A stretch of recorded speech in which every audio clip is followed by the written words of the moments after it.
Et on va rester au Brésil avec de la littérature et ce livre justement qui dit beaucoup de ce pays durant les 20 dernières années. Brazilian Psycho, en écho évidemment au titre American Psycho de Bret Easton Ellis, prend des allures de roman policier pour raconter la société brésilienne, sa violence, ses soubresauts et sa demande aussi de justice sociale. Merci Joe Thomas d'être avec nous. Vous êtes britannique et vous publiez donc au Seuil ce livre, Brazilian Psycho, dernier volet d'une quadrilogie autour de la ville tentaculaire de São Paulo.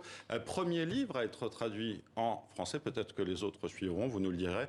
D'abord, qu'est-ce qui vous attire tellement? Qu'est-ce qui vous fascine? On le sent dans votre écriture, on sent que vous aimez, vous êtes passionné par la ville de São Paulo, qui est une mégapole incroyable, et où vous avez passé 10 années de votre vie. Oui, merci de m'avoir invité aujourd'hui. Et merci pour cette question. Sao Paulo est une ville qui avance sur avance rapide. Elle est chaotique, il y a beaucoup d'inégalités, de pauvreté, de racisme. Et puis, on a aussi une communauté très vivante. Voilà ce que je ressens de Sao Paulo. Et c'est le centre de l'Amérique du Sud, le cœur, comme le disent certains. Et ce que je voulais faire dans cette quadrilogie, c'est voir comment elle est le reflet peut-être d'autres pays, mais plus particulièrement du Brésil, d'où le titre. Alors pourquoi avoir pris le parti d'enquête policière pour raconter en toile de fond le Brésil de ce début des années 2000 jusqu'à quasiment aujourd'hui? Ça vous permettait d'entrer, grâce à ces policiers, dans toutes les couches de la société? Oui, c'est exactement ça. Pour moi, c'est le fait que le crime représente et le reflet de la société. C'est le moyen d'explorer les raisons pour lesquelles certaines choses se placent à certains moments précis, dans certains lieux précis. Et le crime, pour moi, c'est une manière de découvrir les différentes couches de la société et comprendre pourquoi. Il ne s'agit pas de découvrir qui l'a fait, mais plutôt pourquoi. On a une expression qui dit en anglais, on ne peut pas inventer tout ça.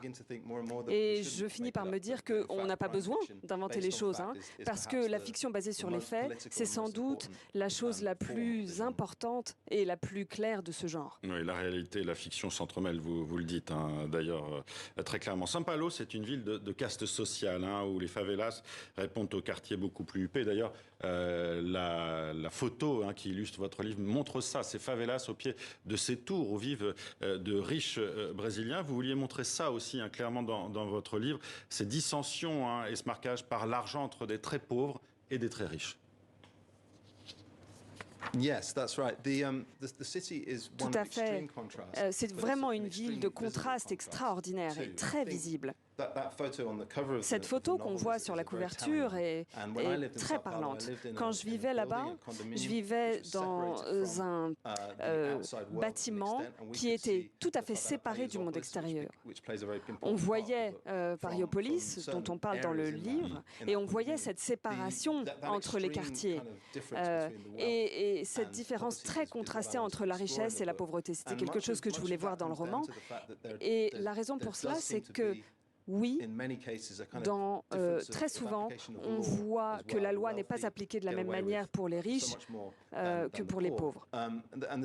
Les riches s'en sortent beaucoup plus facilement. Et cette ville permet cela.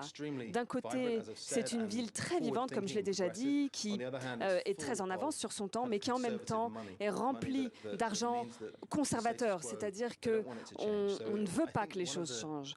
Et donc, l'idée derrière ce roman, c'est que quand Lula est arrivé en 2003, quand Bolsonaro est ensuite arrivé, qu'est-ce qui s'est passé? Qu'est-ce qui s'est passé à ces moments précis? Et justement, votre histoire montre bien comment la politique, et notamment celle de Jair Bolsonaro, voilà, il y a des sauts dans le temps dans votre livre aussi. En tout cas, l'arrivée de Jair Bolsonaro, l'ex-président d'extrême droite, chauffe les esprits, vraiment. Ça commence avec cette bande de jeunes désœuvrés qui va aller mettre en sang un garçon qu'ils identifient comme homosexuel. Et le cas justement de cette violence en 2018 montre comment Jair Bolsonaro a fait monter la haine dont il ne s'est jamais caché contre la communauté LGBTQI+. C'est votre constat aussi, j'imagine. Oui, la violence de départ est véritablement basée sur des faits réels. La montée de Bolsonaro au pouvoir montre quelque chose de la montée au pouvoir de Trump au Royaume-Uni, de Boris Johnson au Royaume-Uni. Et c'est cette banalisation de la violence que je voulais montrer. Effectivement, c'est un moyen très violent de commencer un roman, mais c'est vraiment pour montrer qu'en fait, ce que l'on fait en permettant à ce genre d'hommes politiques de gouverner, eh bien, c'est permettre ceux qui ont des opinions extrêmes d'agir en toute impunité. On voit aussi l'élite dans ces pays qui s'en sortent, voilà, dont les crimes ne sont pas punis. Et c'était vraiment ce que je cherchais à montrer. Et on voit un ascenseur social qui est bloqué, hein. Clairement, un de vos personnages, enfant des favelas, trouve le moyen, lui, de progresser dans cette société de São Paulo par le biais d'une organisation criminelle. C'est un des seuls moyens de s'en sortir aujourd'hui quand on est pauvre au Brésil et dans cette ville. On est assigné justement à une classe sociale. Oui, l'histoire de ce personnage est le reflet des opportunités criminelles qui existent et qui permettent d'accéder au changement social.